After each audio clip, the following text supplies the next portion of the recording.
Do you ever have a great idea in your head, but by the time you're able to write it down, it has already escaped your mind? Well, today we are going old school, and I will be talking about how a single sketch turned into some of the world's most prestigious forms of architecture. The napkin sketch is something that seems invaluable to the average person, but can turn into a breakthrough for any architect. There is a famous story about this idea of the importance and value of a napkin sketch. One morning, Pablo Picasso strolled into a local coffee shop.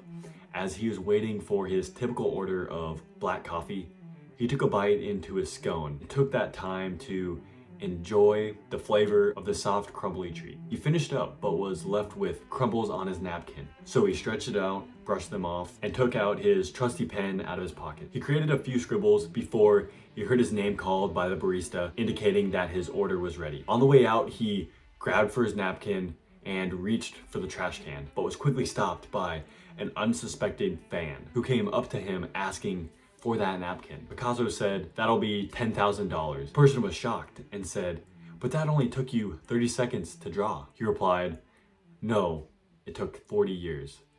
Now just let that story settle in. Many of you might have heard a similar story. I added some details to make the story more interesting, but the theme remains consistent. The value is in the ideas, not the medium in which they are presented. If you are not familiar with the term, a napkin sketch is the expression of thoughts, typically using a napkin or scraps of paper, although it has taken many forms throughout the years. Why is this important, you may ask? Well, the name Picasso could have easily been replaced by any of the famous architects like Frank Gehry, Frank Lloyd Wright, Mies van der Rohe, and many more. For most people, ideas come in spurts, many times when you least expect it. That is why it is always important to have something on you at all times, like a pocket sketchbook and a pencil. But those extreme scenarios where you're having coffee with a coworker or taking a client out to dinner, the napkin serves as the best medium to physically represent your ideas. This way you can get those ideas quickly from your mind to the paper. As we learned from the story earlier, a sketch, no matter how simple, contributes its value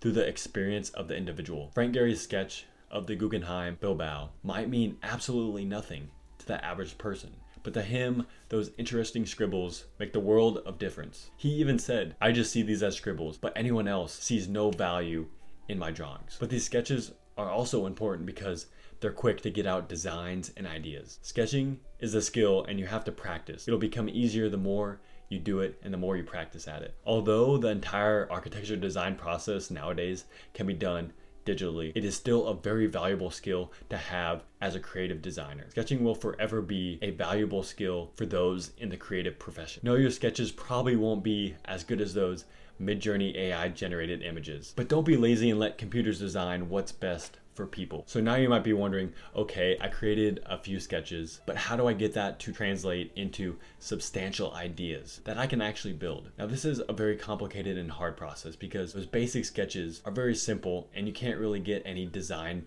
or buildable elements out of that. And that's why you have to come up with several iterations, get those sketches more refined, and then finally get into 3D models and stuff like that. It's a very long process, but when you look back from the final result to those sketches, you will definitely see a lot of similarities, and that's kind of why they're extremely useful to the whole entire design process because it ties that project together start to finish. As an example, we will be looking at Frank Gehry's work of Guggenheim Bilbao. Judging from the original sketch, you can see the forms and the massing are starting to reveal themselves. Now keep in mind, Gehry didn't just draw one sketch and was like, that's it, this is what we're building. It took multiple tries and multiple iterations to kind of fine tune what he wanted. And even once he had that quick napkin sketch that he loved, he would continue to do more sketches with more detail, turn that into physical models, 3D models. But then after a long process, the final design would emerge. Frank Gehry's design process was simple. He started with sketching. He scribbled sketches that expressed how he imagined the building. These initial sketches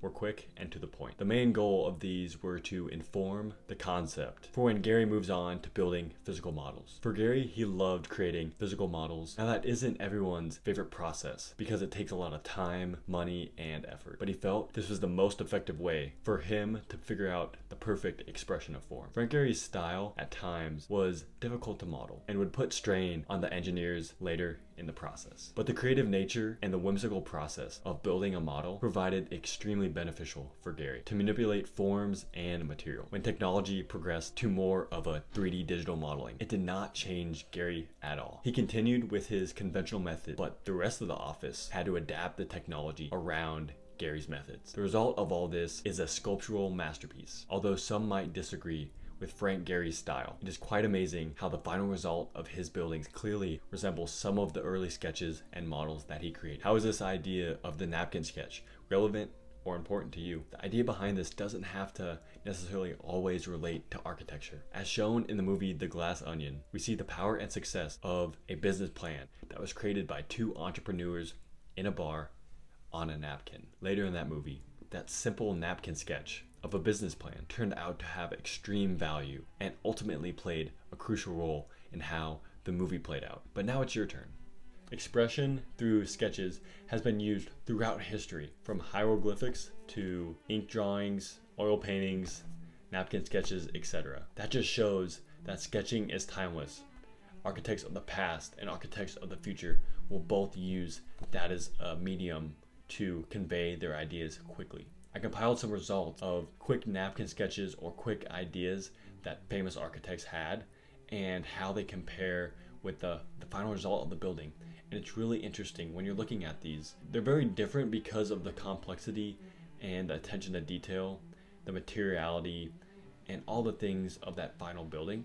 But when you break it down to the main factors, the form and other things that are special about that quick napkin sketch, you can see a lot of similarities between the two. It's a great way to show how small ideas can blossom into bigger ideas and concepts that can be further developed.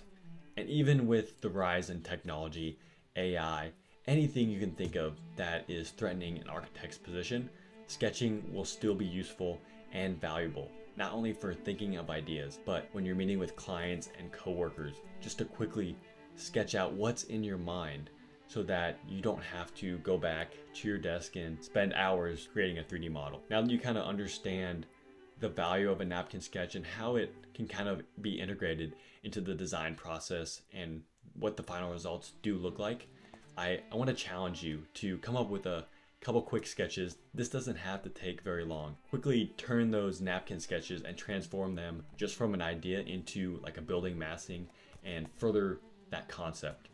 This doesn't have to take more than a few hours, but it's just a challenge for you guys to get out of your comfort zone and apply what you've learned in this video. This is my outcome. So I just did a quick sketch before filming this, and I spent a few hours just trying to model it and come up with something as a good example for you guys. My goal is to produce content that makes you guys better architects, better designers, whatever your profession is. And so I hope you found this content very valuable. Make sure you like and subscribe, and welcome to the grind.